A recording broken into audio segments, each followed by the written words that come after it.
Alex was a featured guest before, so I guess that was, we've had him, and we've had some good discussions with some others, talking about some things that we talked about with when we had a Visalia City Council member on, Brett Taylor. But yeah, that was yeah. This should be good, and yeah, I mean, it's kind of more of a roundtable discussion. So if something pops up in your head, and feel free to ask who would out of I don't always have to be the person asking questions, and Alex knows that sometimes I kind of get stumped and I'm just like frozen, and then he chimes in, which is good because sometimes I'm like, this is a little bit over my head. I need to be tutored a little bit more on this kind of subject, so I'm gonna freeze and hopefully someone chimes in. But okay, it looks like we are live on Facebook. Let me double check and make sure.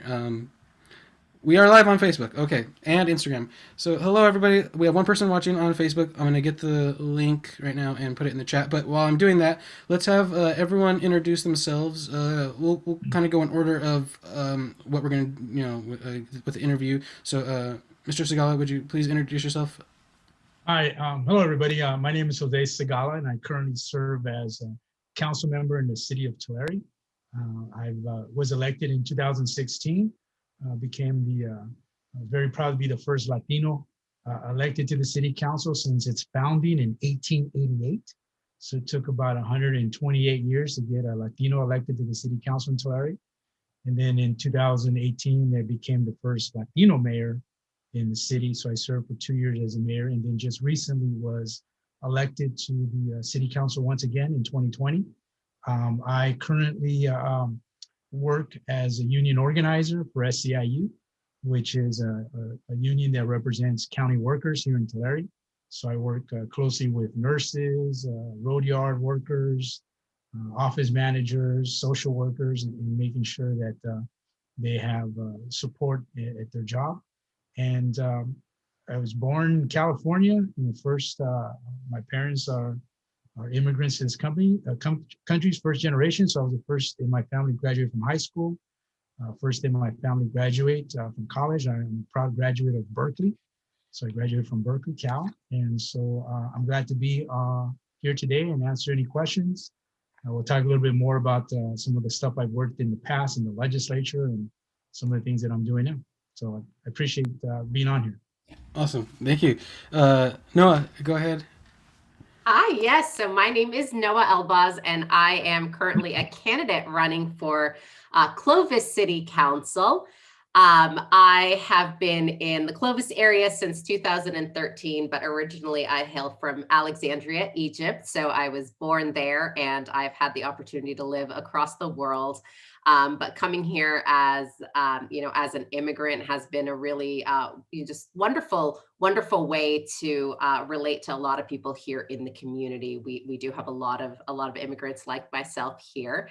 I completed my bachelor's degree in New York City at Columbia University, where I was a political science major. So I think eventually the roads were going to maybe lead me to politics. But after I graduated, I went on to complete a program called Teach for America, where you commit to teaching for a couple of years in underprivileged school districts across the country. It's a nonprofit organization with the goal of leveling out the playing fields in education and ensuring that every student, no matter what their socioeconomic background looks like, has access to a wonderful public school education. And so my heart really is in education, and I have worked in education ever since.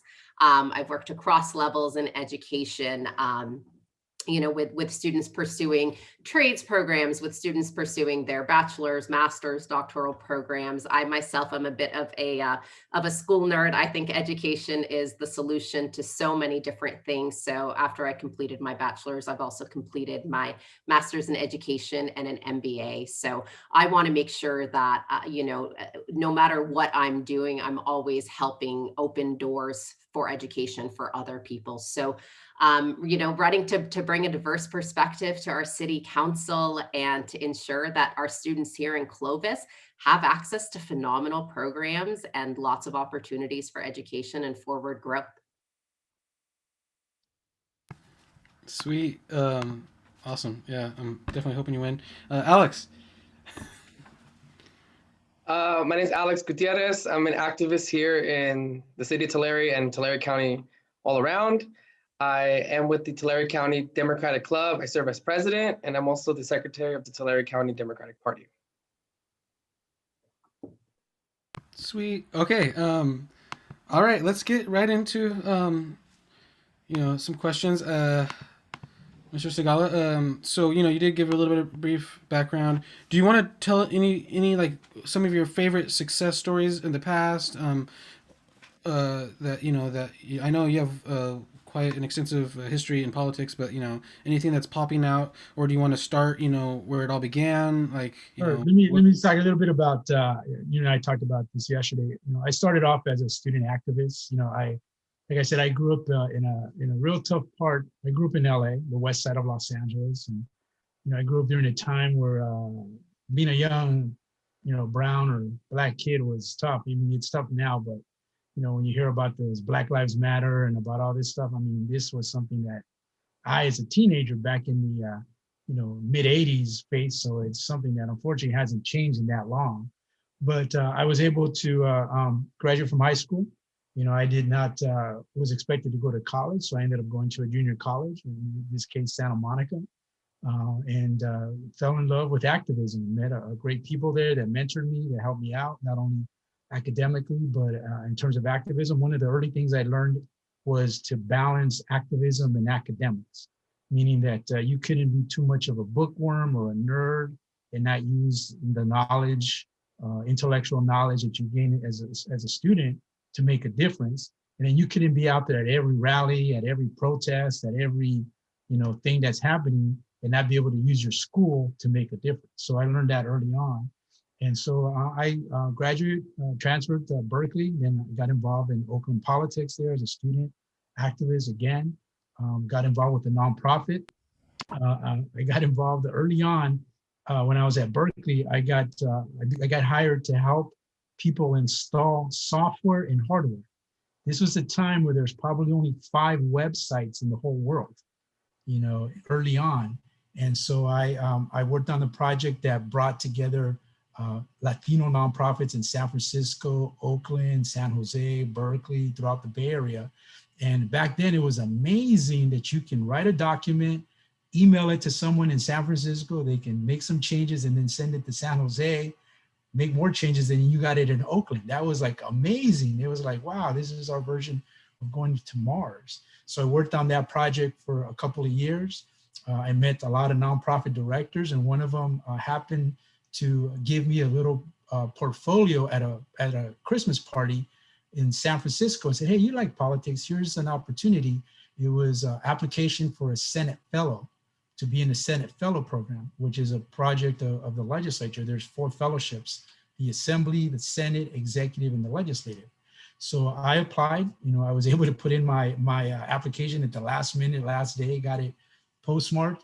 And out of about 1,000 students that applied, I was one of 18 that got selected.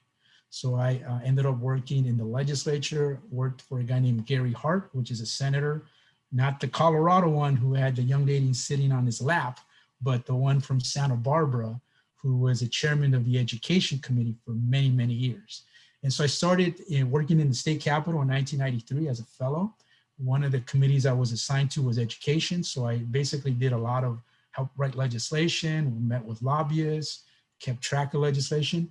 And the one thing that really kind of hit me was that I went to an education committee when they were talking about pre-kindergarten kids, right? We're talking 3-4-year-olds.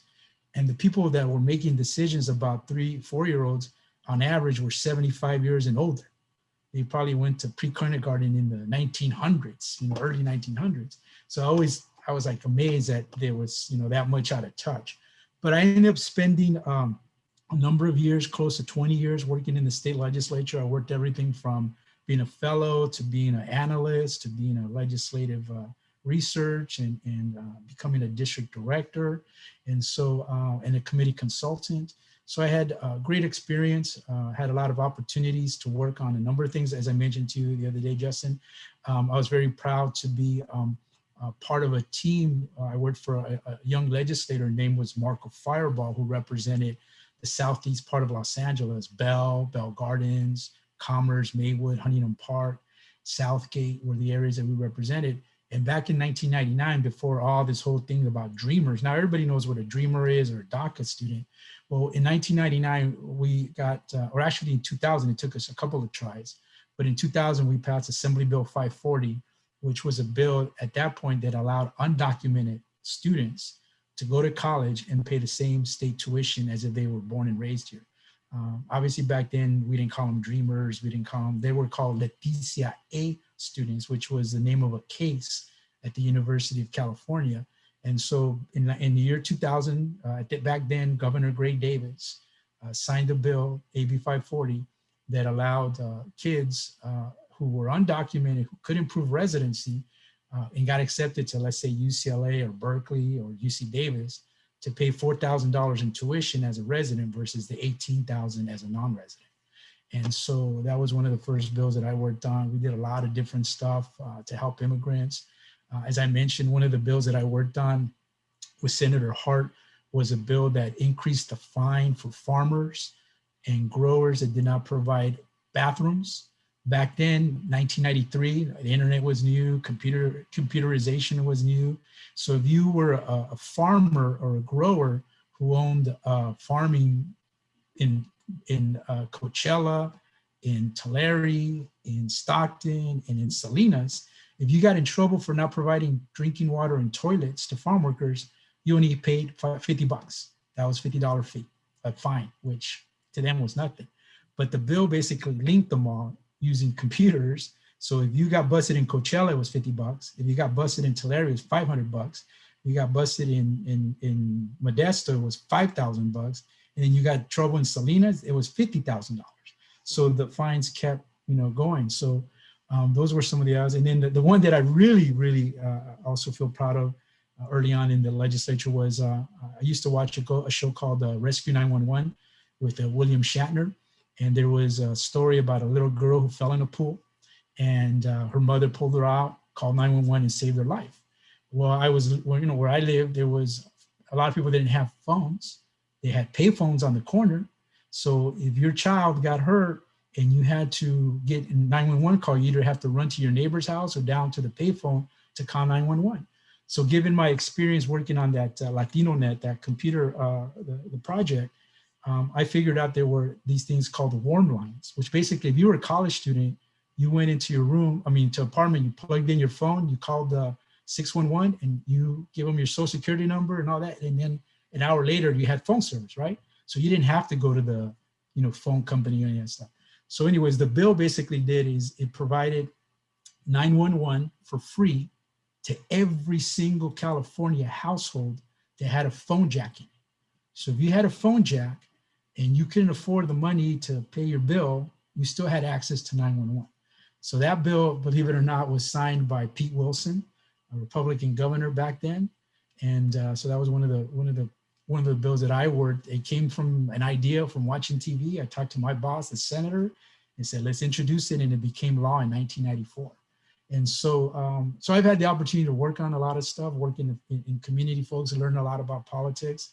And I've always enjoyed it. I've always felt that I'm one of the folks that always felt that there is nobility in public service.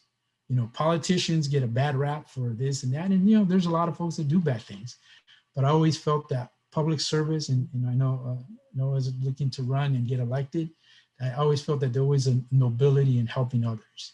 And I dedicated my life to that. I have 21-year-old twin daughters who every so often remind me, Dad, you should have stayed in that business. Maybe you would have been a Zuckerberg type of guy and become a billionaire, back then. But I've always loved technology. I've always loved helping people. And I'm very blessed to have had the opportunity to help get legislation passed and help people. As I mentioned to you, Justin, the other day, one of my first early campaigns that I did was I helped a guy named Adam Schiff, who basically is a nemesis of my congressman, Devin Nunes. I helped Adam Schiff get elected to the state Senate in 1996. I helped him. I spent 7 days a week, every single day, 14 hours a day for 16 weeks, helping him get elected. And he got elected to the state Senate, and then he eventually became a congressman, and he's still there. I've known Adam for that long. but I've helped throughout the state, help people get elected. I've also done that here locally, shared with them what it takes to run for office, all the different things that you would need to be a successful candidate. But yes, I feel that I have a well-rounded experience in the legislature, running for office, and then working for a union. So I'm very happy to work with people like Alex in Tulare County and City of Tulare to try to make a difference. So that's a little bit of background there. So if there's any questions, be happy. Nice. That's a lengthy background, and yeah, I mean, that's pretty. You have that's cool that you know you got the first mayor, Latino mayor, and all kinds of different things. Wow, I just anyone have any thoughts or questions for Mr. Jose Sigala after hearing all of that? Any like I know I have some things kind of brewing in my head as far as like what are the plans as a sitting council member now, like going forward, and anything big coming up in the works? Well, I mean, I think, as a council member right now, we're focusing on our city budget. Just the other day, I signed a letter along with hundreds of elected officials across the county urging Congress to pass the president's bill. In there's about $350 billion to help cities and counties across the country. I was just in a briefing yesterday with the League of Cities. California cities are $6 billion in debt across the state. Obviously, some more than others. Our debt here or our deficit, I guess we'd say, is about $3 million in our city budget. Obviously, bigger cities have more, but it's about $6 billion across the state. So we're working on that. Homeless continues to be a big issue for us. Although we don't have the numbers that other big cities do have, we still have between 300 to 400 homeless in our city, and they're evident right now on the freeway embankments. I know that Mayor Dyer in Fresno is looking to do something, and we're also pushing Caltrans and the Highway Patrol to do something in our city here. Last week, a pedestrian or one of the homeless individuals got killed on the freeway. And so it's not only a safety hazard for them, but it's a safety hazard for the thousands of people that drive up the 99. You are trying to get home from work or from a vacation, and the last thing you expect is a shopping cart to roll down the hill or an individual to run across the freeway. So we're trying to do what we can there. And we're always trying to do economic development. I'm glad to say that our city is going to join the numerous cities across the state with an In-N-Out burger. We're going to get an In-N-Out burger soon. So something like that makes a lot of our folks happy. But it's a challenge, and I look forward to working with my colleagues in addressing the economic development, public safety issues, homelessness, and the budget. Wow. A lot of things planned. It's cool. Anybody have any thing to chime in with as far as questions? I was going to say, I'm curious. I'm curious to know what ideas you have towards addressing the homelessness issues. Like, what do you think that the city can do specifically to help with that? Well, I think part of it is, I just got off the phone right before we got on this with one of the constituents, and a lot of folks, and I don't blame them for this. I mean, I'm just as frustrated as they are. They don't understand a different type of obstacles or challenges we have to face. I mean, they just want you to take care of it and don't bother me, get rid of them. I got everything from put them in jail, throw away their key, to, hey, let's find a place for them. So you have a whole perspective. And our hands are tied with a lot of these court rulings.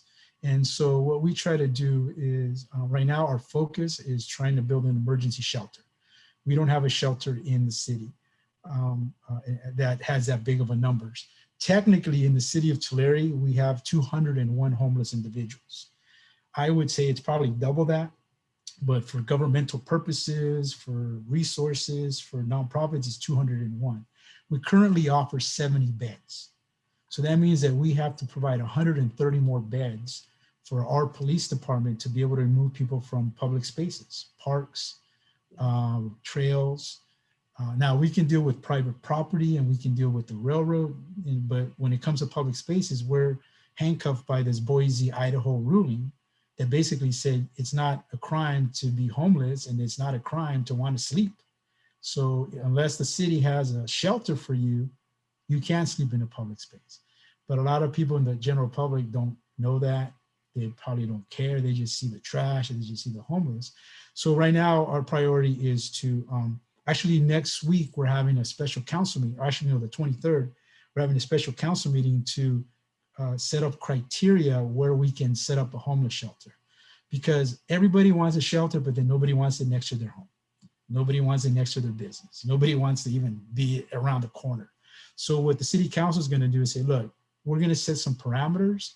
It should be 1,000 feet from a school. It should be next to a bus stop. It should be on an unimproved lot, or it should be here. It should be there.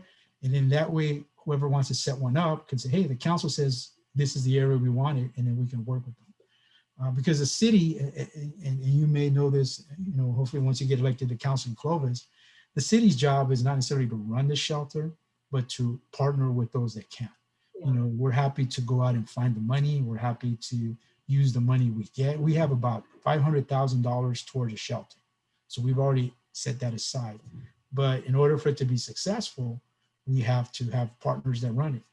And the other thing that I'm working hard on is I've been up to the governor's office a couple of times last year when I was mayor. Obviously been reaching to the offices. I'd love to buy a hotel in our city. Everybody's buying hotels. I think Fresno has 3 of them. Visalia has 2 of them. We don't have anything in Tulare. I'd love to buy one of the hotels where we've had problems with prostitution, where we've had problems with a bunch of, dilapidated, where we can fix them and house some of our homeless there. So those are 2 things that I'm looking at, the hotel, motel, or shelter. Got it. Nice. Very interesting. Alex, anything to chime in? Any other questions off brewing over there? Because well, I just wanted to first of all, every time I talk to Jose or listen to Jose, I learned so much more of his experience. It was really cool to learn about the phones and the software you helped shape in your time working in Sacramento. That was really cool. You did mention the League of Cities and the funds that are coming from the federal government, $350 billion. Accumulatively in California, that's $6 billion. So it's a 2-part question. Number 1, is it a loan that the cities are going to get that they have to pay back to the feds with an interest rate? And number 2, do you know if there's a benefit for cities who did manage not to get into a deficit, if they have some sort of incentives being given to them, or is it just to help the struggling cities? Well, to ask the first question, it's to help cities. And from the briefing that I got yesterday, the bill that actually Congress, the House of Representatives, was talking about today, because they wanted us to get these letters in yesterday, is going to be a lot more flexible. We got the first CARES package, or CARES Act, came in and had restrictions that we used it for PPE. We used it for our first responders to help cover some of the, time that they went out there and address some of these issues. The second round of money, the way it's set up, is going to be a lot more flexible. It's going to allow us, well, the first one we weren't allowed to say, hey, we're at $1 million in the hole, we're going to use some of that money. This one, from what I understand, would allow us to do that. So for example, and then it's also based on population. So based on CDBG, Tulare is one of the few cities in Tulare County. There's only 8 cities, but it's one of the few cities that gets a direct payment from the federal government for community development block grant, which basically is money to help uplift certain communities. So we get the money directly. Farmersville, Lindsay, Woodlake, other smaller cities get the money through the county. The county will get the money, then they'll disseminate the money. So we're hoping that Congress is able to pass President Biden's package, which includes that money. It'll allow us to help with our deficits and help be able to provide quality services. 2 things also happened in the first round. We were able to get a good amount of money for our transportation. So basically, we've been able to provide free bus services for almost a year to our residents. We got money from the federal government for that. And then just recently, the United States Treasury Department set aside $25 billion for rental and utility assistance. That share that Tulare is going to get is $13.8 million to help our residents with the rent and utility when they're back pay. So there's money that's coming in. We're working hard. In Tulare, what I'm doing is I'm really pushing the Board of Supervisors to give that money directly to the city of Tulare. our fair portion. The rules were that you have to have 200,000 or more residents to be able to qualify for the money directly. So the county on its own didn't have that many residents, and the city on its own didn't have that many residents. So we all had to combine ourselves to, say we have 460,000 people in Tulare County. So we were able to qualify for that money. And so what I'm asking the Board of Supervisors is to allocate that money proportionately. And we estimate that Tulare will get about $2 million for rental and utility assistance. And I would rather have our city work with our partners to get that money out versus letting people call in. And then at the end of the day, only, $500,000 was used in Tulare and, more money was used elsewhere. I think that shortchanges our residents. So I'm going to be fighting for that. I guess the new word today is fighting. Everybody's using it, hearing what's going on in Washington, but I'm going to definitely fight to make sure that we get our fair share and that at least in Tulare, we have the money to help our residents.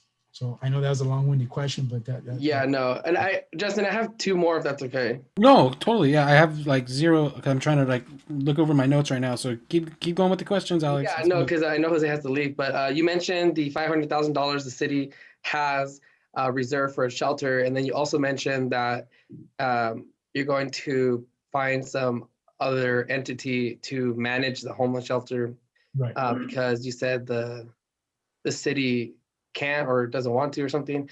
I guess what I'm trying to get at is, the city of Visalia, they manage their own transit system, and it seems to be always well updated. It seems to look very nice. Why is it that you believe that the city can't run a shelter and it has to contract it out? Because by we, I mean Justin and I, we did have a city council member from Visalia on, and he seemed to kind of think similarly, that he believes public entities should contract out to private entities, a lot of public services. I want to know how the discussion got to contracting out the 500K. Well, let me make it very clear. I don't support us contracting out public services. Obviously I'm a union guy and these are good jobs, and I don't want us to hire a landscaping company to replace the person that deals with parks. But it is a little different when it comes to the shelter, because there's a lot of nonprofits they're dedicated to that. That's what they do, and they have better expertise. In the city of Tulare, we have half the staff that Visalia has. I mean, their city budget is about 125 to 130 million. Our city budget is 45. So we don't have the staff to dedicate to running a shelter. So our best bet is to work in partnership. And this is something, it's not new. It's a public-private partnership that's done up and down the state in various communities. And so I would rather work with them and if I need to as a legislator, because, council members were also legislators, right? We introduce ordinances and change things. If I need to do something on that level to help them, we'll do that. But I would rather have the nonprofit work on it and put together that particular. And will it be like a 5-year, 10-year, 15-year contract with this? Well, I mean, as long as funds. I mean, unfortunately, funds is what drives those relationships. We're definitely advocating for more money. Yes. But the 500,000 is something that we set aside that we got from the federal government. That money could have been used for helping people buy homes. And that kind of leads to my next question. I'm glad you mentioned funds, because my last question was about cannabis. I know the city passed a cannabis ordinance. I'm very big and supportive of that. I think that'll help reduce some of that funds that you're talking about. So my question is there a plan? What's the projection of foreseeable revenue from the cannabis once it gets started in Tulare? And what is it going to be specifically allotted for? Sure. Real quick, we had 2 existing medical dispensaries in the city of Tulare. Last year, we voted to grandfather them in and allow them to move up to retail. I understand one of them is already doing retail. And then what we did is we said that the city of Tulare could have up to 5. And so we're having an additional one go through an RFP process. Every July, we're going to vote to see if we need another one or not. But right now, we're in the stretch, or we're rounding the turn on those. I think about 7 or 8 companies applied to provide the retail in Tulare, and I've heard that anything I've heard that they would have sales from anywhere from $3 to $9 million. And so, because we are the only city off the freeway, you know, Farmersville is tucked in and Woodlake's tucked in. And so that may, and Lindsay, you know, who are all the retailers. So that may be a benefit. And right now the city council is looking to increase from what we originally said 2% to probably 4 or 5% in terms of the revenue. So we're estimating that it might generate $500,000 to $1 million a year. And was it specifically allotted for certain services, or is it general fund? It hasn't been allotted to anything yet. Okay, thank you so much. Those are cool answers. Thank you. I was just going to say, it was funny when you mentioned Gary Hart, because of course, where my brain first went to was that I read The Front Runner. I was like, oh, Gary Hart. And you're like, not that Gary Hart. I'm like, okay, Yeah. good. Not that Gary.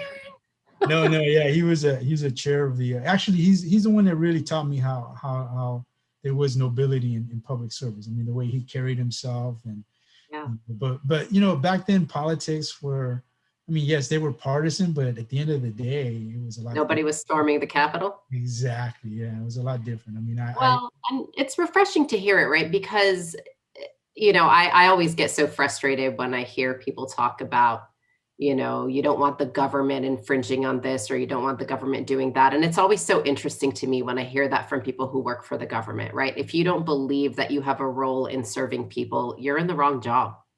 You know, Right. you're there to serve. If you don't think you should be doing anything, what are our tax dollars paying you to not do, right? Absolutely. Sorry, that was a tangent. No. Hey, that's a conversation. That's what I like. I enjoy that. Yeah. So I'm curious too with the homelessness piece. I'm just going back to that a lot because it's a huge issue here for us as well. And here in Clovis, we don't have we don't have a homeless shelter, and we're seeing these issues where it's like, are you going to push people off to the next city? What does that really look like? Have you been able to do anything in terms of additional resources for the homeless, things like substance abuse, mental health? Like what does that look like? How involved can you get from the city council perspective to provide some of these services to the homeless? No, I think that's a great question. I was, like I said, I was talking to one of the constituents earlier. City of Tulare has 8 cities, and Visalia, Porterville, and Tulare are the biggest cities, right, in terms of population. But Tulare was the only city outside of, Visalia and Porterville that had direct mental health services from the county. They were usually through a nonprofit. They were sourced out in a nonprofit. So myself and the current vice mayor really worked hard last year to get the county to commit to providing services directly here in our city at one of our local medical centers, Hillman Health Center, which is next to the fairgrounds. But then the whole pandemic hit, right? And everything got thrown off. So that was one of the things that we worked on. And then the city contributed a little bit of money towards a county plan that was put together, a pathway to ending homelessness that had a number of recommendations, everything from a shelter to permanent supportive housing to mental health. And what I did last year as a mayor, the council started a citizens committee to try to tackle some of these issues. And last year, around August, September, I wrote a memo to the committee asking them to look at a number of things outside the shelter. One of them was to add more money to the landlord mitigation program, which is a program here in the county that basically says if you're a landlord, you have a home that you can rent out to a homeless individual and you're concerned about them messing it up or trashing it, if they do, we'll repair it. We'll give you the money to repair it, right? It's like a deposit. The other thing I asked the committee to do was to look at allowing our police department to remove an infraction or a citation from an individual. So let's say jaywalking or littering is a citation infraction. If you're a homeless individual and you got a ticket, if you can demonstrate that you went to seek some support, mental health or general relief or whatever, you bring that back to the police department, they're going to waive it. So that way, I mean, it wouldn't be a felony that we waive or a misdemeanor, but a jaywalking ticket, you and I, all of us here would get it. We wouldn't be happy, but we'd end up paying the $50 for it, right? But an individual that doesn't have that snowballs into a warrant down the road because they never went to court, they never paid the $50, and then it hampers services. So I asked the committee to take a look at that to see if we can do a pilot in Tulare to be able to say, hey, if the police gives you an infraction or citation, we can waive it if you sought some services. So there are different things that we can do outside the emergency shelter that city council, we just have to be bold. We have to just be able to say, look, we're gonna do our part. And there were probably a few more things that I recommended that we look at city, and I'll be bringing those back up in the next couple of months, just to make sure that we have a way to look at that. Thank you. That's great. Sweet. So yeah, I don't want to take up too much of your time. Alex, do you have anything pressing? Okay, real quick. I had someone kind of mention this to me that to kind of bring that up to you. Just your thoughts on like the Black Lives Matter mural that was put up, and like because I don't really know the whole backstory. I know there was like some articles about it, but I haven't really. I was just browsing through it, and I know there was a little bit of issues with funding with all that and all and whatnot. But I'm just like a big supporter of Black Lives Matter because I'm involved with the Hanford Group and putting on some events. We have one for a fundraiser for the Friends of Allensworth coming up on February 27th, and that we're doing because Allensworth is an amazing historical. It's a place that it's also the Friends of Allensworth have like a contract with the California State Park, and they're like definitely a gem to our community here in Tulare County and whatnot. But yeah, just your thoughts, because I definitely value the arts and music and whatever, theater and everything. But I know do you have any thoughts on that whole mural situation? Well, first of all, I mean, I support Black Lives Matter. I mean, growing up, when I was 15 years old, my biggest worry was either I got shot by Rolling 60 gang members or the cops. I had a 50-50 chance of getting shot by LAPD or that. So, I mean, like I told you earlier, I mean, I grew up in a time where, you had to watch out for yourself. I mean, it was LA, Operation Hammer. I did an interview with a reporter the other day on the homeless, and I was talking to her about the battering ram. She didn't know what that was. I go, if you watch Straight Outta Compton, the battering ram was a tank with the big old pole with a big old plate on it. It had a happy face, and they used that to knock down crack houses. So I mean, I'm familiar with the whole Black Lives Matter and all the situation that's been going on. Some of the folks came to City Council. They wanted to paint a mural in front of the City Hall. That was going to be problematic because you got to understand that in order to accomplish things in any city council, as Noah's going to learn, is you got to have at least 3 votes. And if you don't have the 3 votes, then you're not going to get it done. Then they wanted to build a mural on a basketball court, which was over on Prosperity Sports Park, which was a little problematic for anybody who wants to play basketball, because you're going to, you paint something on the basketball court. And some of us were saying, hey, why don't you just, put it on a wall somewhere? And even our current mayor was, at the time was vice mayor, was willing to go out and raise money from the agriculture community to help pay for it. But no one followed up. And I'm glad that they did put it on Blackstone. I saw the article and I saw some of the postings, and I think it's great. I do think, I hope that those young people continue to be involved, continue to be engaged. One of the commitments that I made during my last reelection was to set up an arts commission. So that's something that I'm going to follow up on with City of Tulare. We've already talked about it when we had a retreat a couple of weeks ago, that I'm proposing to put together an arts commission. I also would like to put together a youth commission to focus on the youth issues. But it's something that I support. I'm glad it's there. And we also have the ability, the city, a couple of years ago, I got the city council to adopt an ordinance that allows us to name intersections after individuals. We have an ordinance that allows you to rename a street. That's always more problematic because, you're going to find resistance from all of a sudden you live on Elm Street and the next day it's called Dolores Huerta Street. And you're like, wait a minute, how the heck am I going to change out my stationery? So I got the idea of naming the intersection after somebody. So there's different tools to try to highlight, folks in history, to highlight, role models for the community. But I'm glad to see that I think they're called the 180 or something. I hope that they, come to council and I hope that they know that, at least in me, that there is an ally, a supporter on the city council. Awesome. Yeah. Yeah, I saw pictures and it was really cool.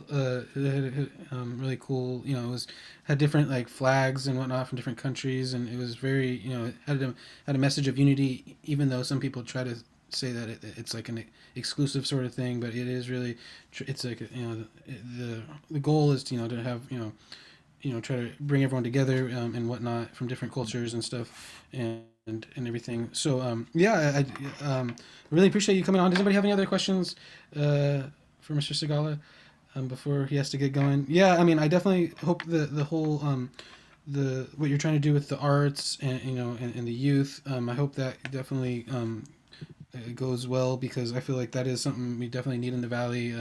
Fresno has a little bit more arts in, you know, culture, music, and whatnot, more venues and kind of.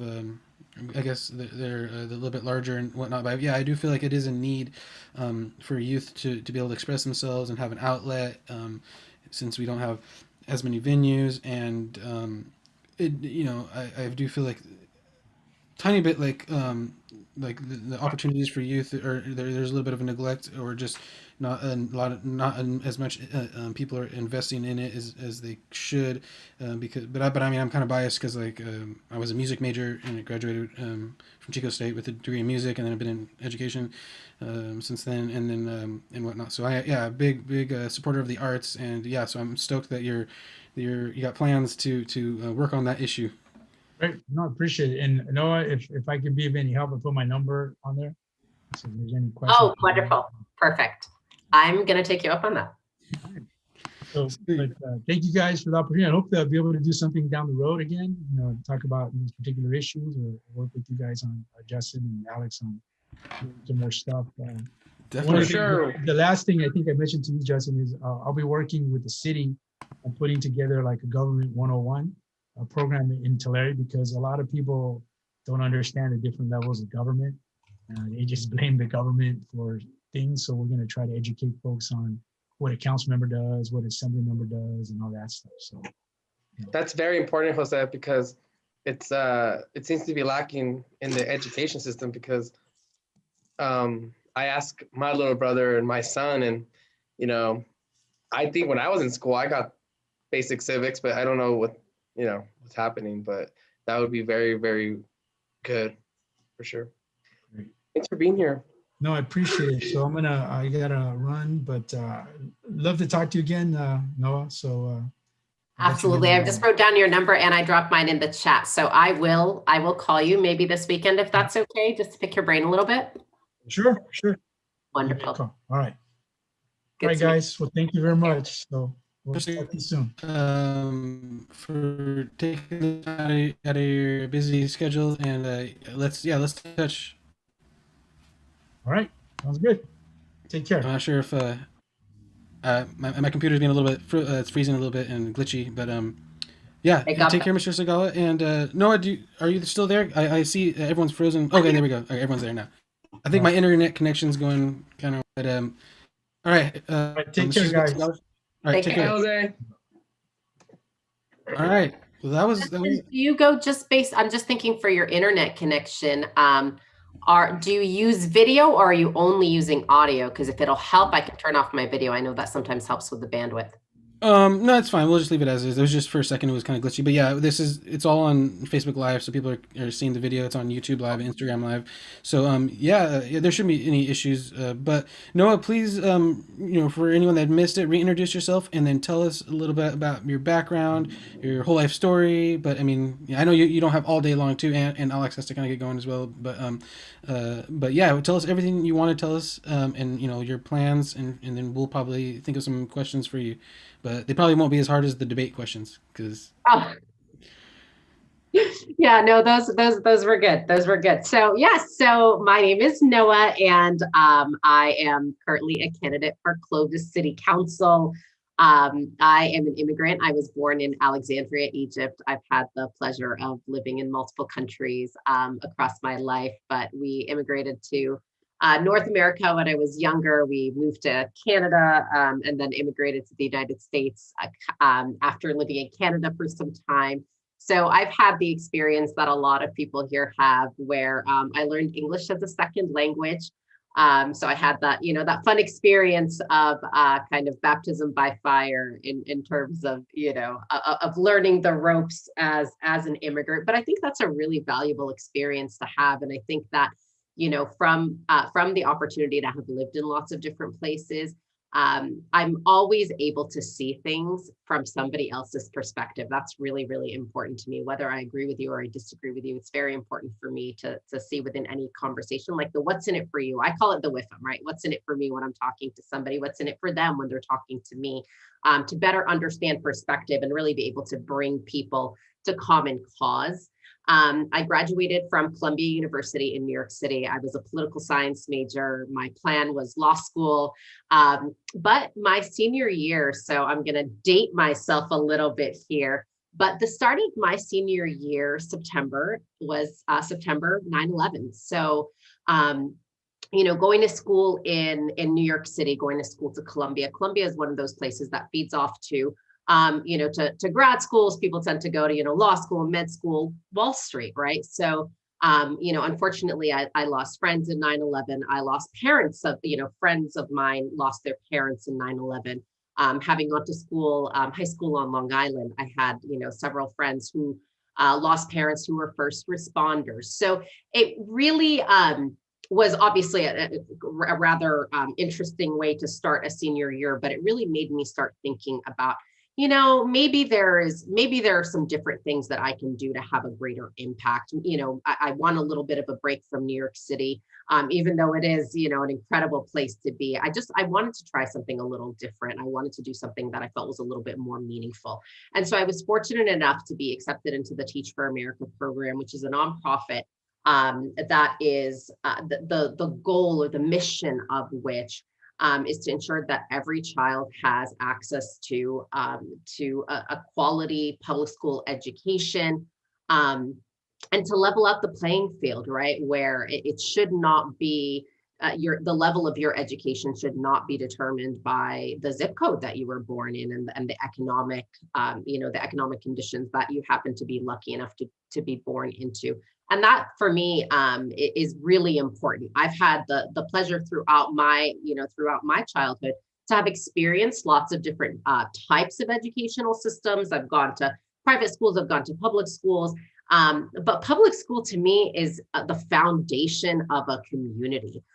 When I chose Clovis and I chose it as the place that I wanted to raise my kids, I had moved out here to be a campus president for a local trade school. So we trained students who were looking to do associate's degrees, students who were looking to do medical assisting diplomas, dental assisting diplomas, criminal justice associates programs. But in terms of the foundation for my kids, I picked Clovis because it's a safe community with a reputation for fantastic public schools. So, what I have seen in Clovis as a mom, what I have seen as an educator is that there are a lot of things that are being done well, but there's definitely opportunity to make things better. And we're not going to get any better if we just rest on our laurels. So for me, that really has motivated me to want to get involved, to kind of put my money where my mouth is. I'm not going to just complain about something. I want to be able to step up and do something about it. Really, class size is the thing that got me most engaged and involved in wanting to change things, because I don't feel it's acceptable that I would have, a fifth grader walk into a classroom where he's going to sit there with 40 kids. That's not good.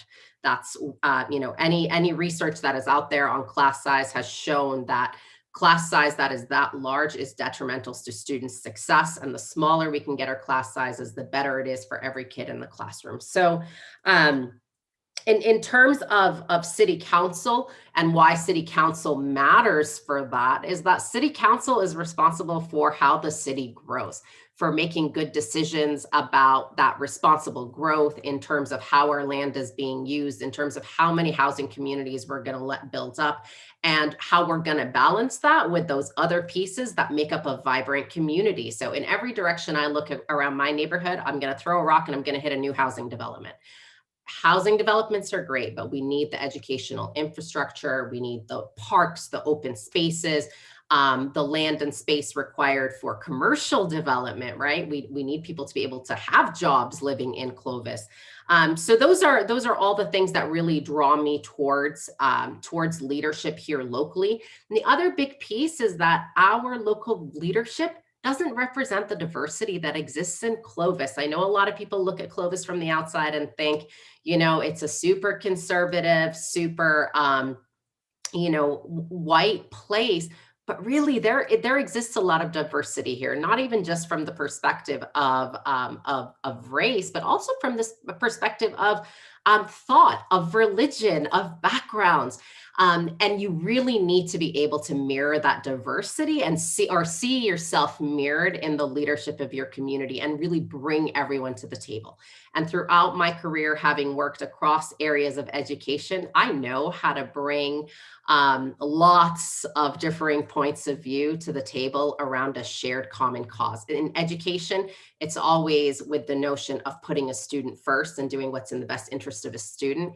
And as a city council, it has to be, how are we putting our citizens in Clovis? How are we putting them in the best possible position to be successful? How are we putting our children in the best possible position to get an individualized, excellent public school education? How are we helping every single member of our community?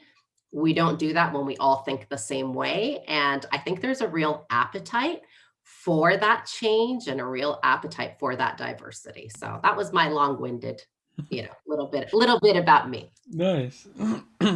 Any questions, Alex, or should I ask something? Go first. Go ahead if you have a question. No. I'm looking at your Facebook right now, Noah, and I'm thinking of a question. Then I have a question. Yeah. Okay, so I was looking you up before today, and you ran for Clovis Unified School District as well, right? Mm-hmm. And you mentioned right now that you were in education, that you immigrated here, you were born in Alexandria, Egypt, and you're going to bring diversity to the Clovis City Council, which is sorely needed for sure. I guess my first question is, what's your relationship with elected officials currently in Fresno County? I know we have newly elected Tyler Maxwell in Fresno, and I know Nelson Esparza, and a couple of others like Esmeralda Soria. I'm not too familiar with the political apparatus of Clovis, and maybe that's something you're dealing with. Yeah. On that? So I have some, so actually it's funny you say Tyler. Tyler Maxwell just a couple of days ago actually endorsed me for the race. I've got the endorsement. Great guy. He's wonderful. So I've got his endorsement. Jewel Hurtado, who I actually know from Kingsburg, she's endorsed me as well.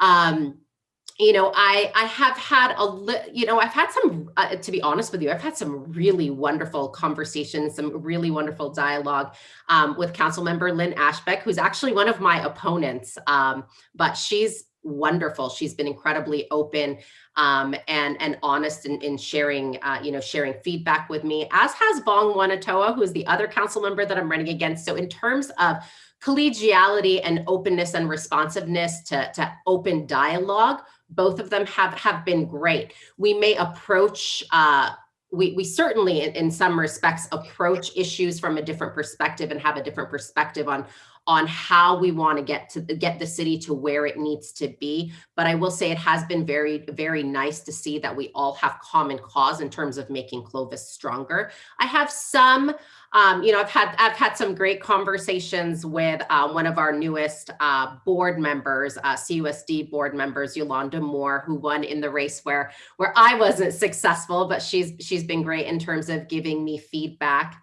And I will say that was a really interesting opportunity running for school board, because in the span of about 2.5 months of actively running for school board, having been outraised tremendously by my opponents, both my opponents having actively run their campaigns for well over a year, I was able to get more than 34,000 votes and come within less than 3,000 votes and 3 percentage points of beating the incumbent. So I got the second most votes, which again, the W is a big win.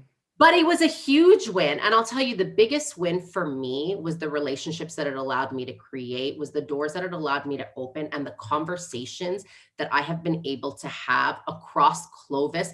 And with CUSD, it wasn't just Clovis, it was Clovis as well as portions of Fresno, which also fall within the Clovis Unified School District. So opening those doors, I've had great conversations, with Councilmember Nelson Esparza as well. I've spoken with Miguel Arias. I've spoken with a number of these people who I think it takes a little while, right, to get your name out there and for people to get a sense of what you're all about before giving you some of their precious time. So that so lots of wins from that perspective. In terms of the Clovis political system, there are really things that we need to change. First and foremost, in Clovis, we use the at-large voting for That was both. my next question. My Yeah. next question was going to be, what district are you running in? Yeah, the every district. And so let me tell you why that is a real challenge for challengers and is a real benefit to incumbents.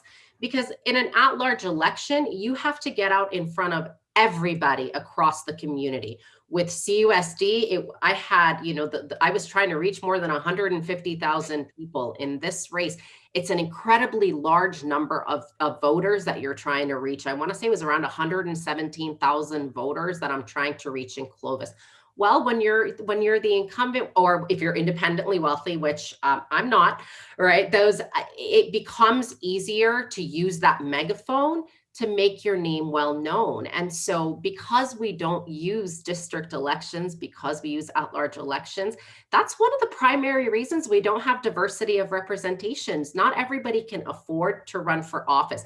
I'm in a weird position where I have not been working full time since August. I've been really, focused heavily on campaigning and supporting my boys because, with two young kids, one in 5th grade, one in 1st grade, they get in-person school 2.5 hours a day, 4 days a week. That's it. So really supporting them. But in an interesting way, that's, with working with my kids, spending time with my kids and having time to campaign, I've been able to do a little bit of that. But, not having these district elections just makes it so much more challenging to reach everybody with a limited campaign budget. So I'm running a super scrappy grassroots campaign. I've got a ton of incredible young volunteers who've been helping me with phone banks and text banks, and we're going to be canvassing. Well, and by canvassing, more so doing door hangers, just so that we're being safe during the pandemic. But yeah, we really do need to go to. It's important. It's very important because especially for a grassroots candidate. Mm-hmm. Well, and just in general, right? Like, you want to have a good diversity of representation. So you want to take down barriers that stop people from being able to run. I'm surprised they haven't been sued into districts like other communities have with regards to there have been some lawsuits. The interesting thing is with the city council election, it's on March the 2nd. So that's another issue because most people aren't paying attention to when the city council runs their elections. Now, this will be the last time that happens. And in 2 years, it'll move to November. But some of these different things in terms of having these off-cycle elections, these off-date elections, just following a November election when people aren't really paying attention, having at-large voting, a lot of these things have allowed the status quo to remain the status quo. And I think the state moved the primary to June 2022. Unless Clovis decided to keep theirs in March, I would expect it to be done in June.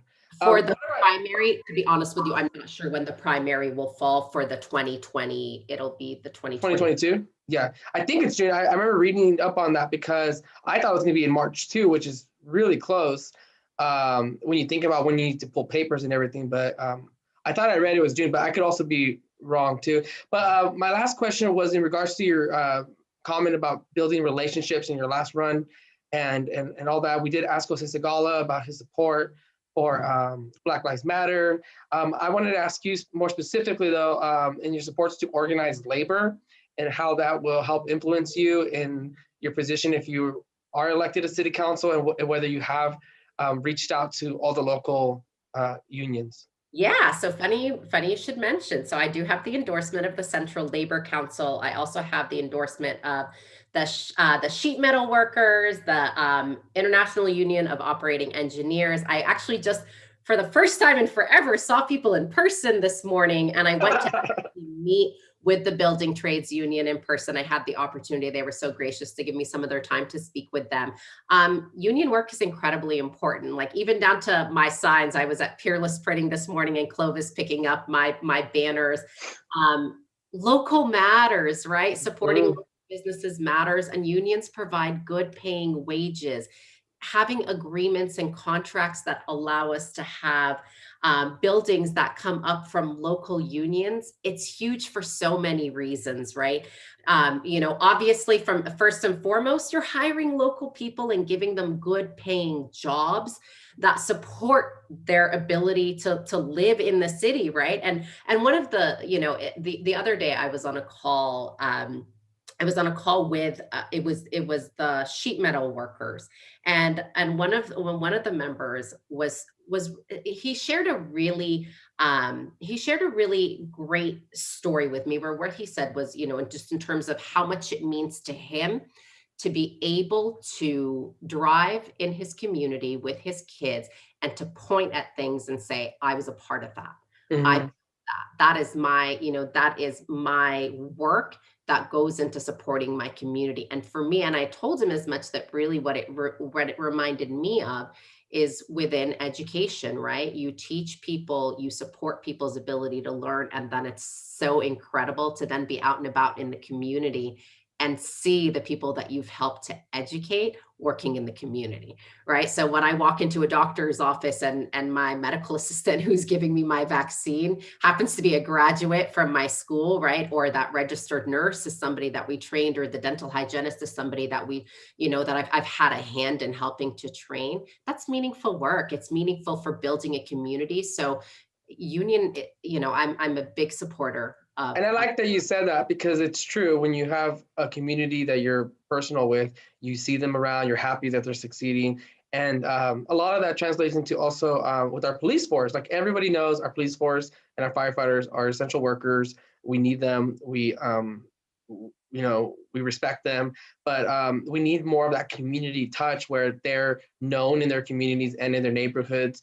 People are collaborating and talking to one another about how they feel, because I don't want to say subconsciously, but we grant them the authority to police us, but people forget that they do work for us, and we do have a stake in addressing how we are policed. And that's very important dialogue. I'm glad you have that connectivity, and hopefully if you're elected, you can help maybe start something like that, where the police do have a neighborhood approach to issues, because you're less likely to shoot or hurt or cut somebody out if you have already known them for 6 to 2 years, Yeah, that relationship building, the building bridges is not just beneficial to the community. The police are part of our community, right? It's beneficial for them. How much better is it to go into a neighborhood where you know the people in that neighborhood and they know you? Talk about having each other's back, right? And talk about the ability to be able to do your job in a more effective manner, because you're going to have the cooperation of the people with whom you work. But that takes dialogue, that takes education. Oh, yeah.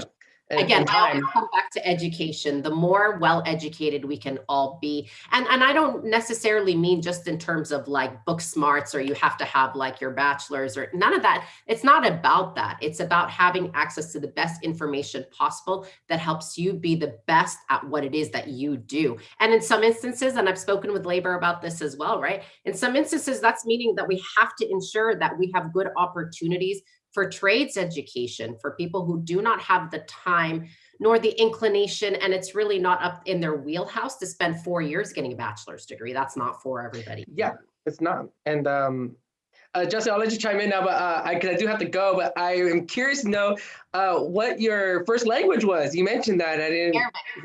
Arabic. Oh, cool. So your ethnicity is like what, Lebanese or? I'm Egyptian. Oh, Egyptian. Oh, straight. Yep. Great. I was born in Alexandria, Egypt. And how do you pronounce your last name? Elbaz. Elbaz. Okay, just how it's spelled. Okay. Yes, the phonetic pronunciation is Elbaz. If it was in Arabic and I was speaking with somebody who's Arab, I'd say Elbez, but you know. Okay. Yeah, I know how it goes. Same thing with Spanish. It's, you know. There you go. There you go. don't Yep. use accents. Elbaz. Justin, I do have to go. I have to start another Zoom meeting. I thank you always for starting stuff like this. I think having Noah here, Jose Segala, is amazing. The people get to hear who and how their elected officials are going to help transform the community. I think it's really cool. Thank you for being here also. And you are all over the place, Noah. I'm telling you, before we even met, I had already had at least 2-3 months exposure to you. I'm so glad. Yeah, all the way down here in Tulare County, just because we follow the same people. I love it. So you're in the right spots. Well, good to see you. Good to meet you, or Alex. Sorry, I'm talking to both of you at the same time now. But Alex, you said hopefully she gets elected, but let's just stay positive. When she gets elected, Yes. Yes. When you get elected, I'll be happy to help in any way. I love it. All right. Bye. Bye. Thanks, Alex.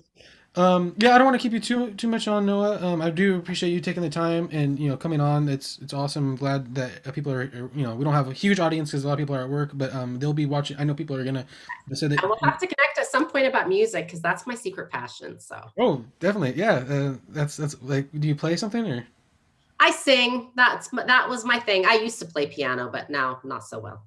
Well, the voice is an instrument in itself, so you got to remember that. There you go. Real quick before that, before I know you got to get going. You have like less than 20 days left until the 18 election? days, I think. Yeah, the election's on March 2nd. So tell people how they can. I know I see on your in the comments I put your how to get a hold of you on your website and your Facebook. I see that there's text banking Tuesdays you got going on. You have some things coming up tomorrow and Valentine's Day. Do you want to briefly get involved in canvassing? Well, first of all, you can find me at www.noha, so NOHA ELBAZ.com. That's my website. I'm also on Facebook. And I'm sure you've probably seen me on Instagram and Twitter as well. If you want to come out and help us give out door knockers tomorrow, we're going to be doing it with social distancing, wearing masks. We'll have hand sanitizer out there, just doing things right to keep us safe during the pandemic. But we'll be meeting at Dry Creek Park here in Clovis at 9 a.m. and again at 12 noon. So if you want to help canvass, we'll be doing that Saturday and Sunday.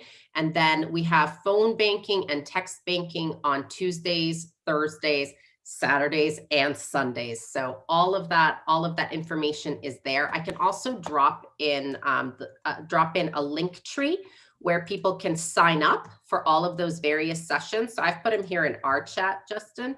Okay.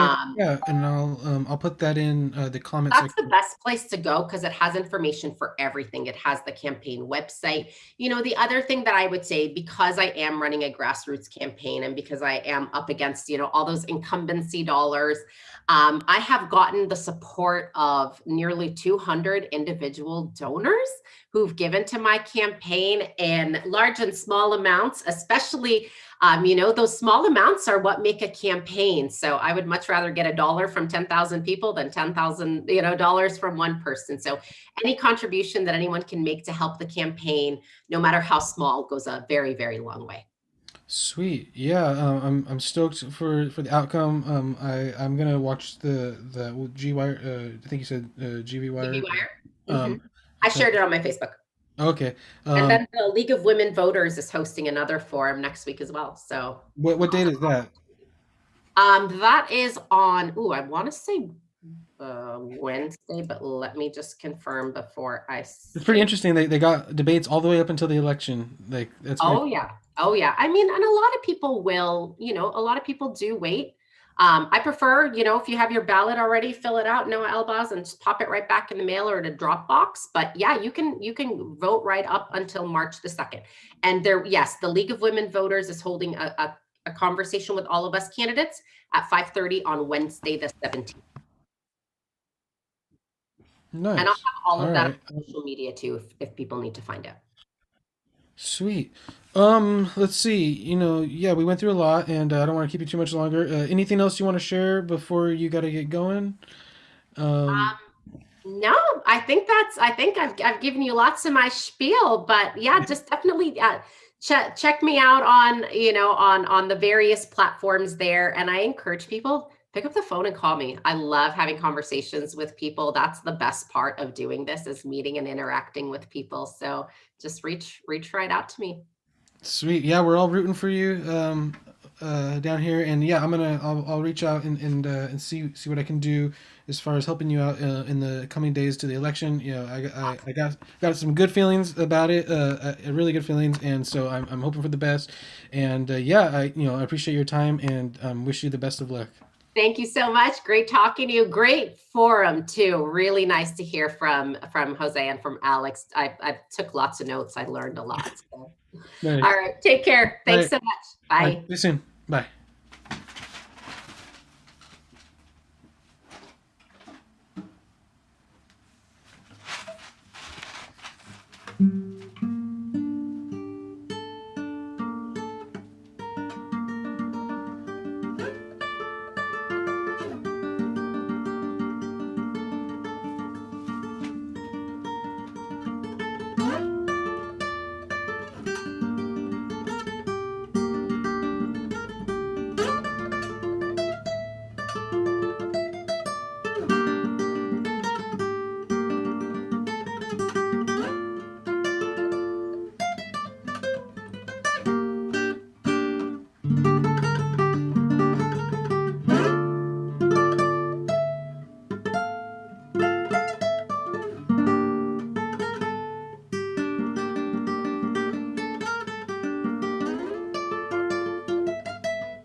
Vote for Noah Elbaz for Clovis City Council.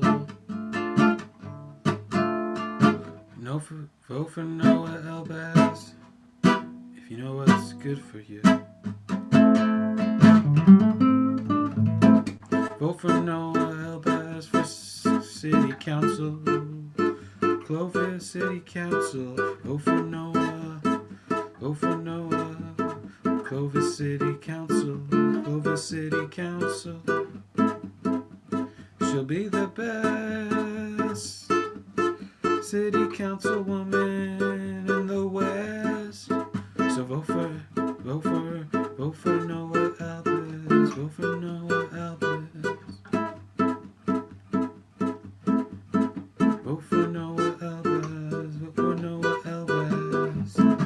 Noah will be the greatest city councilwoman in the West, the whole West Coast, and maybe even the East too.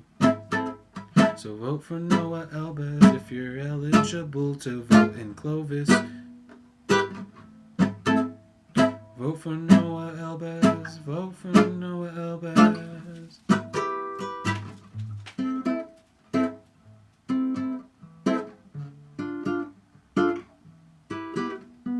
I just got a weird text message, I don't know who it's from.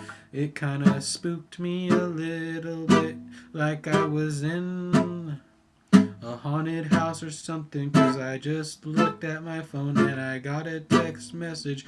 I don't know who it's from, but I know it's kinda weird.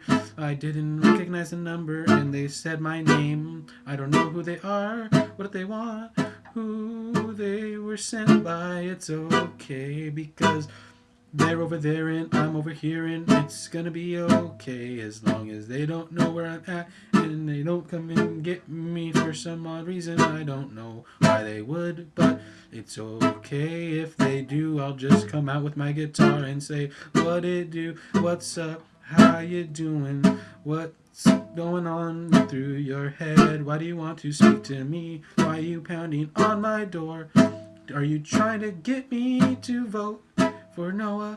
If that's the case, then okay. Noah Elbaz for Clovis City Councilwoman, please vote for her March 2nd or 3rd. I can't remember, that's a really important thing to know because you don't want to forget the date.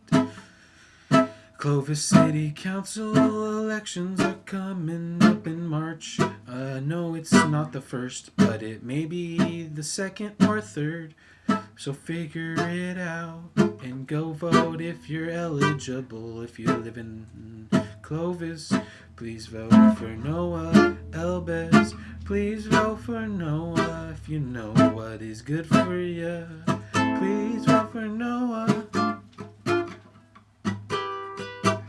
I can't understand who would be texting me at this time. How did they get my number if they don't show up as a contact in my phone? But how they know my name? It's kind of a shame that I get scared from just a text message from someone that knows my name. And they just say hello, and they say their name and I don't recognize it. So who could it be from? Of course it's the person that they said it is. Maybe not though. Who could it be texting me right now? Are they trying to get me to stop playing music? Did they see me on the Facebook Live? Is someone playing a trick on me? I don't know. Jose Sigalo did a good interview and Alex Gutierrez did too, but they're not running in elections right now like Noah Elbaz. Noah, vote Noah Elbaz for City Councilwoman in Clovis. Clovis, California. If you don't know where that is, it's near Fresno, California. Bye. I don't know exactly. Fresno State, maybe you've heard of it. It's a college, university, and it's pretty legit. So please vote for Noah if you can. Vote in Clovis. Noah Elbaz for Clovis City Councilwoman. Vote March 2nd or 3rd. Look it up. I don't know the exact date. I should be listening more because she said it and I know I should know it, but I don't. It's okay though. I don't think I'm eligible because you have to be a Clovis resident to vote. But that doesn't mean I should tune anything out like the election day, because I'm trying to promote that she's running for Clovis City Council. So if you know what's good for you, vote Noah Elbaz for Clovis City Council. She will be the best city councilwoman in the West or the East, the North, Pacific Northwest. No matter where you go, Noah Elbaz will be the best city councilwoman that the land ever knew in the whole United States. Noah Elbaz, never forget that name. She's qualified to represent Clovis, California. Clovis, California, in the Central Valley of Cali. So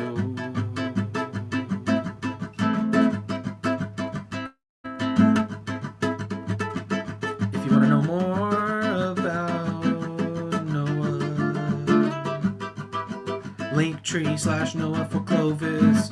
Linktree/Noah for Clovis. Go to Linktree/Noah for Clovis if you want to learn more and you want to help out with the campaign. It's coming to an end. We got about 20 days or so, actually a little less. So if you want to get out the vote and help with the phone bank thing, texting people and trying to get them to vote for Noah for City Council. Clovis City Council, vote Noah Elbaz for Clovis City Council. Vote Noah for Clovis City Council. Noah Elbaz for Clovis City Council. Yeah. Noah Elbaz for Clovis City Council. Noah Elbaz for Clovis City Council. I hope this song helps promote the name. I hope you heard it and remember the name. And if you know someone in Clovis, tell them to vote for Noah Elbaz for Clovis City Council. Clovis City Council. Vote for Noah Elbaz for Clovis City Council. Yeah.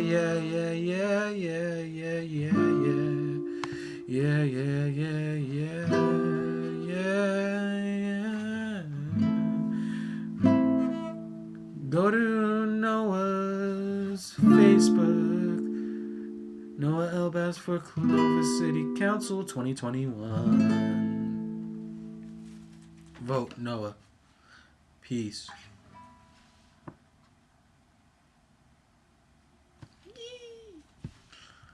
Alright, well, I'm gonna bounce probably because no one's watching. Everyone's at work or something. Sorry, bro.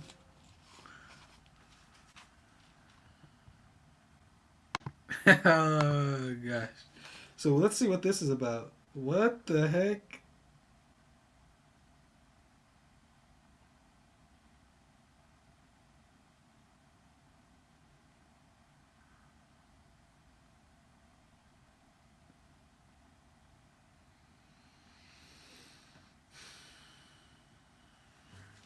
Got the weirdest text message I've ever heard. How did they get my number? Did someone give out my number to someone that is weird or something? Someone's pranking me. Someone's pranking me. me. Someone must be pranking me. Someone must be pranking me. Or something.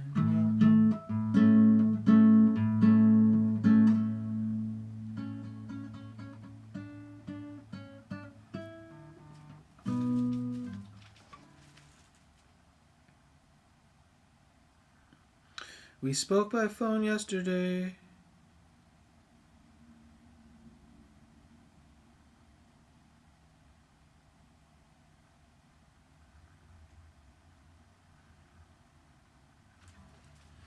Alright, now I know this. Okay, I'm not getting pranked.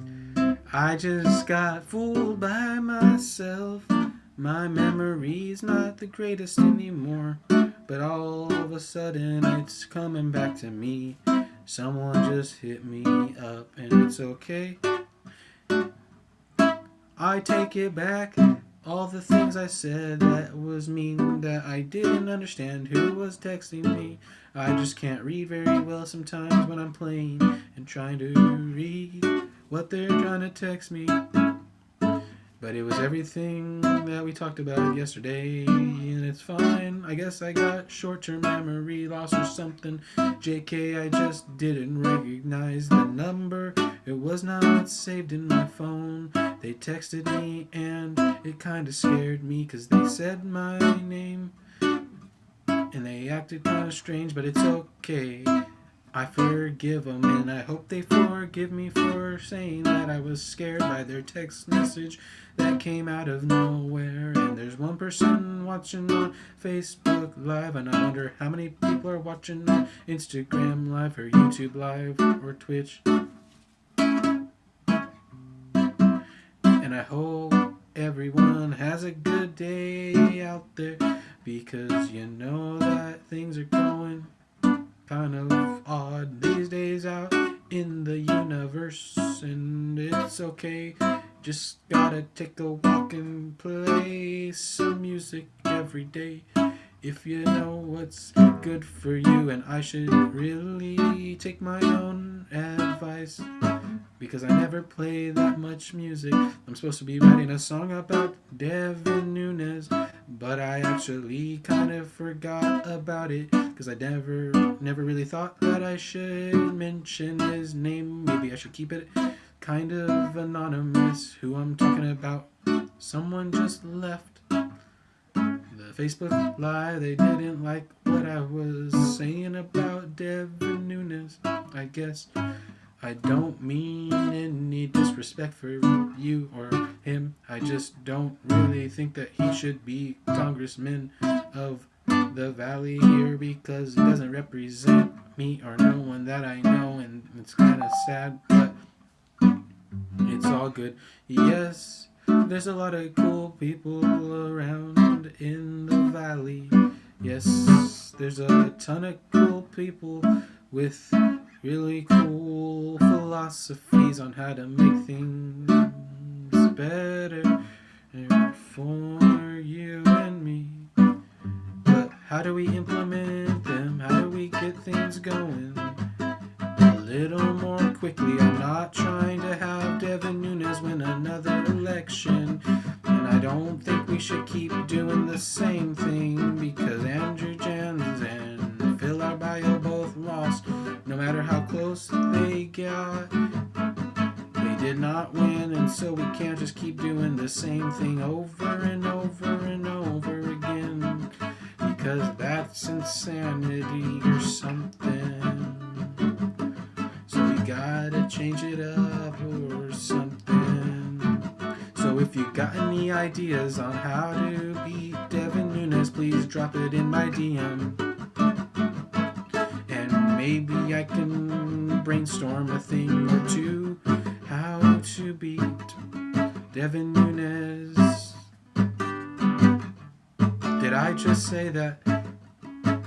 But I didn't really complete the sentence. I didn't necessarily say that I was running for Congress. But if you want me to, I will. If you don't, I probably will. Still, it's okay. Don't worry.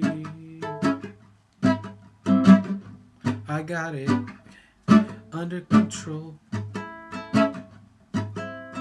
got some ideas how to get people who do not vote to vote. And actually, I don't have that many ideas, just a few, but they might work. And it would work a lot better if you tell me your opinion on how to get people to vote that do not vote, or get people to vote for someone that's not the ordinary average Democrat that keeps losing to Devin Nunes every 2 years. He's won since 2003, and it's time for him to stop winning. Time for Devin Nunes to stop winning. It's time for Devin Nunes to stop winning. In 2022, he will lose to me or Phil Arbayo. Your choice, take it or leave it. I don't care who you vote for. I'm not trying to ask for any money from you or nothing. I just want to figure out who is not voting and try to get them to vote. So I guess I'm running in 2022 to beat Devin Nunes. I hope he doesn't sue me or nothing like he did the Fresno Bee and all those people on Twitter. And I'm not saying nothing bad against him yet, but I might eventually. I just don't want to get sued, don't want to lose. So I've got to do what I've got to do. That's get people that do not vote or do not care to vote for anything other than president to vote for me for Congress. People don't care. People everywhere don't care. Especially around here in the Central Valley. People do not vote. It's a shame, but I think it's gonna change. I don't know how exactly, but gonna do my best. And it's it. That is it.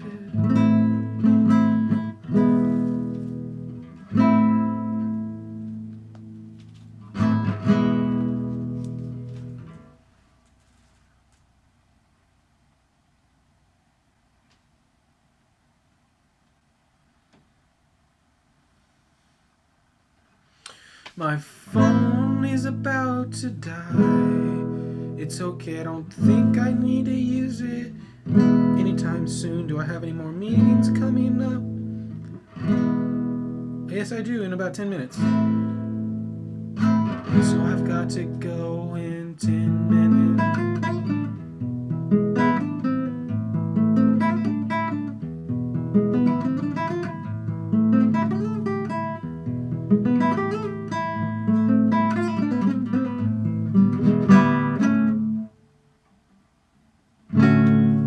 I'm leaving to a meeting in 10 minutes. I don't know if I have the link to the Zoom meeting at 4.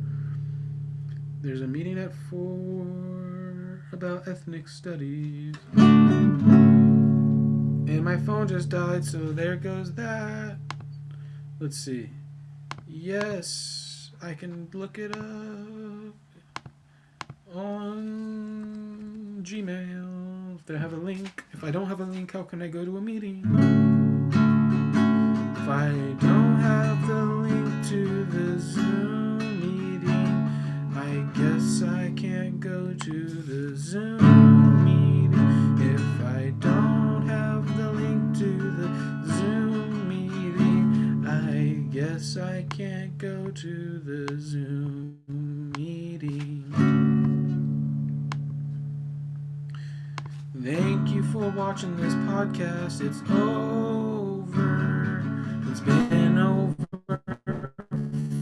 for almost an hour, but I just keep rambling and rambling on and on about nothing, and it's a shame.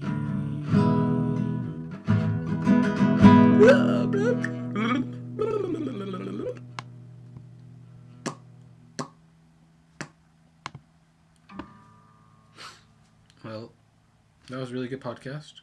Had some great guests. It was the most professional podcast I've ever had in my life.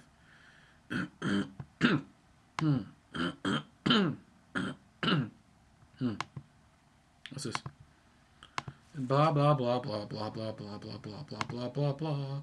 Blah blah blah blah blah blah blah blah blah blah blah blah blah. This was the best podcast. This was the best podcast ever was and ever will be, probably. This was the best podcast I've ever been a part of. Oh, I got the link. So there's a long message. Meeting recording. What's this?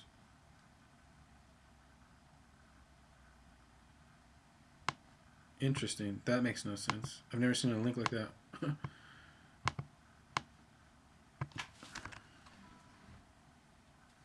Weird.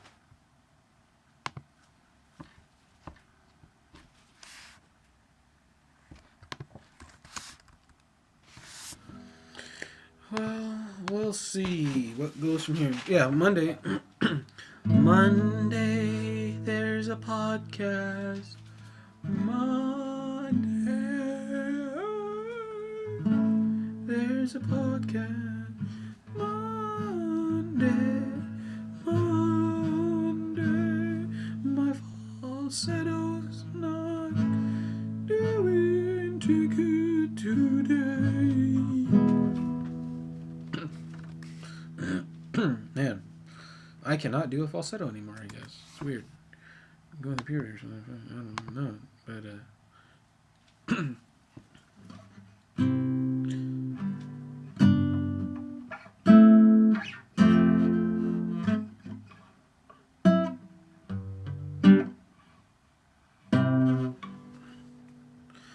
my falsetto is not doing too good today. Oh, cannot sing. Is there another?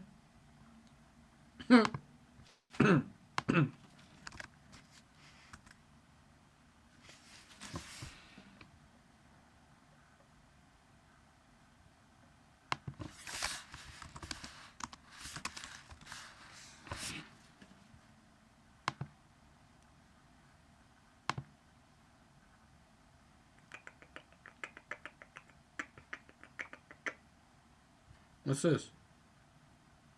Why does it say 627? I thought it was at 4.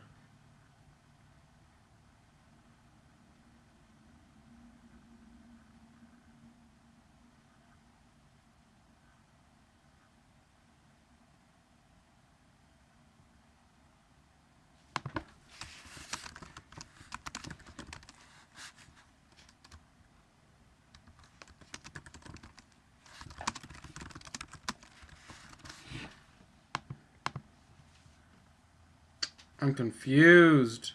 Why is it so confusing?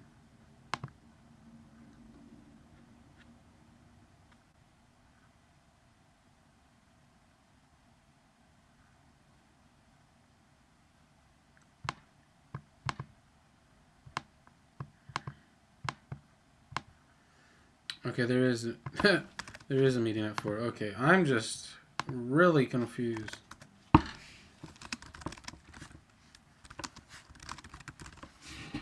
All right, I'm out of here, everyone. You have a great day. I think you are all amazing people out there. Peace, love, and have an excellent day and evening. All right.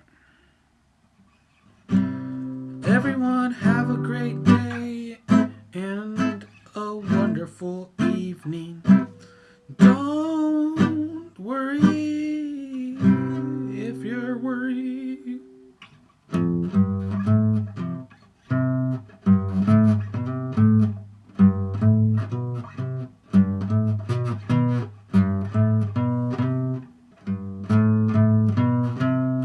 Do not worry if you are worried about anything, even though it's easier said than done.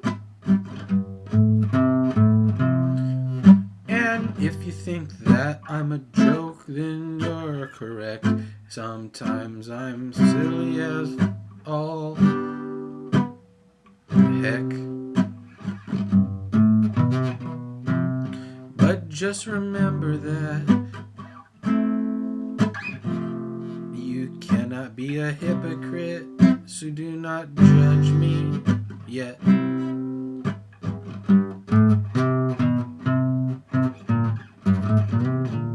I don't know.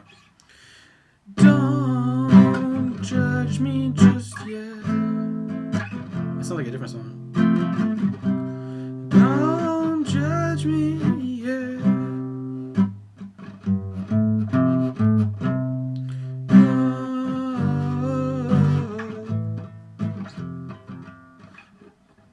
What song is that?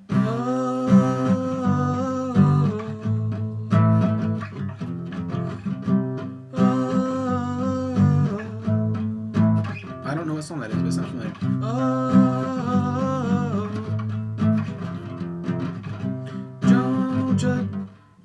Don't judge me just yet.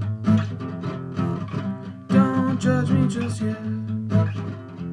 Don't judge me just yet. Don't judge me just yet. Don't be a hypocrite. Don't be a hypocrite. Don't be a hypocrite. Don't judge me just yet. Don't judge me just yet. Don't be a hypocrite. Don't be a hypocrite. Don't be a hypocrite. Don't be a hypocrite. Don't judge me just yet. Don't be a hypocrite. Don't judge me just yet. Don't be a hypocrite.